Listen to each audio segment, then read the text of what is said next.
says healthy can't be tasty. Let's see the healthy but tasty डिंक लड्डूच recipe.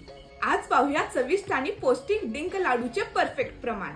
डिंक लाडूसाठी काय काय साहित्य लागते आणि ते किती प्रमाणात घ्यायचे ते पाहूया.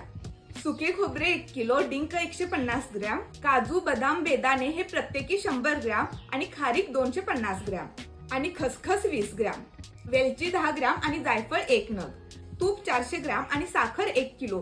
1 किलो खोबरं असेल तर त्या प्रमाणासाठी 1 किलो साखर वापरायची. तुम्हाला साखरेऐवजी गुळ वापरायचा असेल तर तोही 1 किलो खोबऱ्यासाठी 1 किलो गुळ वापरायचा. साखर किंवा गुळ तुम्ही काहीही तुमच्या आवडीनुसार वापरू शकता.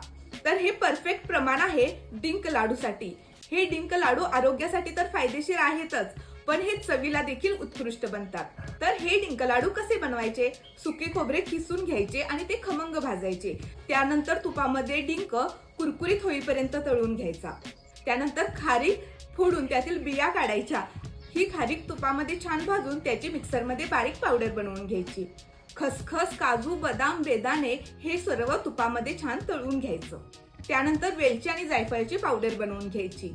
भाजलेले खोबरे, तुपात तळलेला डिंक आणि सगळे ड्रायफ्रूट जे आपण तुपात तळून घेतलेले आहेत ते सगळं एकत्र करायचं आणि तो साखरेपासून किंवा गुळापासून बनवलेला एक तारी पाक यामध्ये घालून सगळं मिश्रण एकजीव करून घ्यायचं आणि याचे गरमागरम लाडू बांधून घ्यायचे. Taste like dessert, works like medicine, that's the magic of dink laddoos. As a healthy dessert म्हणून तुम्ही तुमच्या आहारात या डिंक लाडूचा समावेश करू शकता. तर अशा पद्धतीने बनवलेले हे चविष्ट आणि पौष्टिक डिंक लाडू तुम्हालाही ऑर्डर करायचे असतील तर लवकरात लवकर तुषारमसाले.com वरून तुम्ही हे डिंक लाडू ऑर्डर करा किंवा डायरेक्ट खाली दिलेल्या नंबरवरती कॉल करूनही तुम्ही ऑर्डर देऊ शकता. 1 किलो डिंक लाडू फक्त 699 रुपये फ्री होम डिलिव्हरी. 1 किलो मध्ये जवळपास 35 लाडू बसतात. तर वाट कशाची पाहताय? आत्ताच ऑर्डर करा हे हेल्दी डेझर्ट.